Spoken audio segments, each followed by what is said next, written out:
કહેવાય છે કે તરતા ના આવડતું હોય તે વ્યક્તિ દરિયામાં પડે તો કદાચ જીવતો પાછો આવી શકે છે, પરંતુ વ્યાજના ખપ્પરમાં હોમાયેલો વ્યક્તિ બરબાદી ટાળી શકતો નથી. આવી જ એક ડરામણી ઘટના જૂનાગઢના માણાવદરથી સામે આવી છે. વ્યાજ ચૂકવવા છતાં પઠાણી ઉઘરાણી કરતા તે વ્યક્તિએ મોતને વધારે વહાલું કર્યું.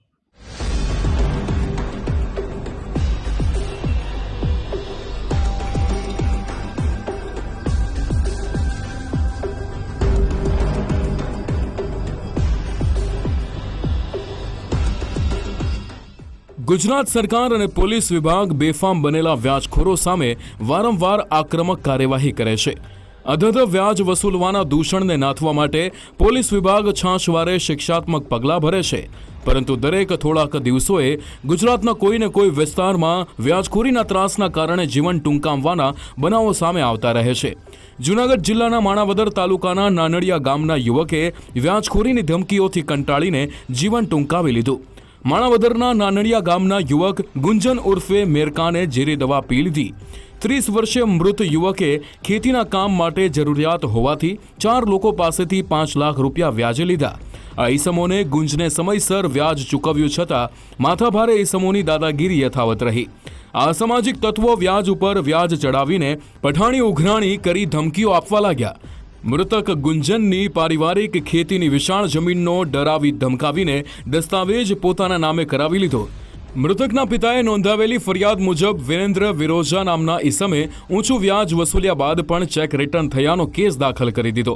4 જેટલા વ્યાજખોરો સતત માનસિક દબાણની સાથે વારંવાર ત્રાસ ગુજારતા હતા. ગુંજન માટે હવે વ્યાજના ચક્કરમાંથી નીકળવાનો કોઈ રસ્તો બાકી બચ્યો ન હતો, એટલે સામાજિક પ્રતિષ્ઠા ખરડાવવાના કે આબરૂ જવાના ડરથી ગુંજન ઉર્ફે મેરકાને પોતાની વાડીએ જઈ મોબાઈલ પર વિડીયો બનાવતા ઝેરી દવા પીને જીવન ટૂંકાવી લીધું. પોલીસ સ્ટેશન ખાતે વ્યાજ વટાવને કારણે આપઘાતનો એક બનાવ બનેલો છે. તેમાં ફરિયાદી ગોરધનભાઈ માધાભાઈ આડેસણા કે જેઓના પુત્ર ગુંજન ઉર્ફે મેરકા કે જેઓ ગઈ તારીખ 25/5/26 રોજ પોતાના ખેતરમાં ઝેરી દવા પી અને આપઘાત કરેલો હતો. જે અંગે મરણ જનારના પિતા ગોરધનભાઈ આ કામના આરોપી કરશનભાઈ રબારી, ગગાભાઈ ઉર્ફે રાજુભાઈ રબારી, હરેબને બાંટવા કે જેઓ પાસેથી મરણ જનારે રૂપિયા 5 લાખ વ્યાજે લીધેલા હતા, જેના પૈસા ચૂકી દીધા હતા. તેમ છતાં પણ ગઈ તારીખ 21/5 રોજ તેઓ પોતાનો દસ્તાવેજ જમીનનો કરાવી લીધેલો હતો.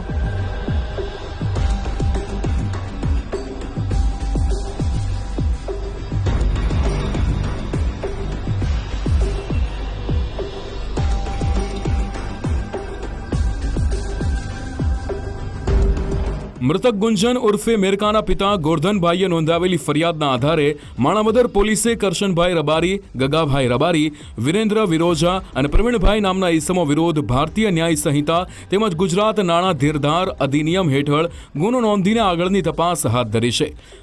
મૃતકના પિતાએ પારિવારિક જમીન નામે કરાવીને આર્થિક ગેરરીતિ આચરનારી ટોળકી વિરુદ્ધ ઝડપથી કડક પગલાં ભરવાની અપીલ કરી. આ ફરિયાદમાં સામેલ 4 ઇસમો વારંવાર ફોન પર અપશબ્દો બોલીને મારી નાખવાની ધમકી આપતા હોવાનો પણ આરોપ લગાવ્યો.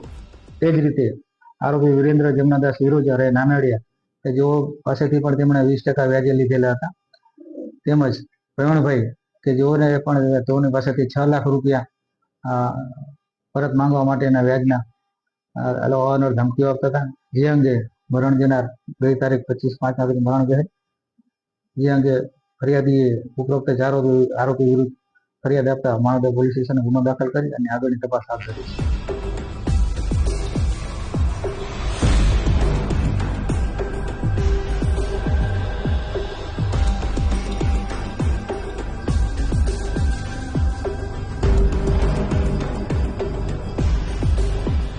નાનડિયા ગામના 30 વર્ષીય યુવકે વ્યાજખોરોના ત્રાસથી જીવન ટૂંકાવતા મૃતકના સ્વજનોની સાથે માણાવદર પંથકના લોકોમાં આક્રોશ ફેલાયો છે.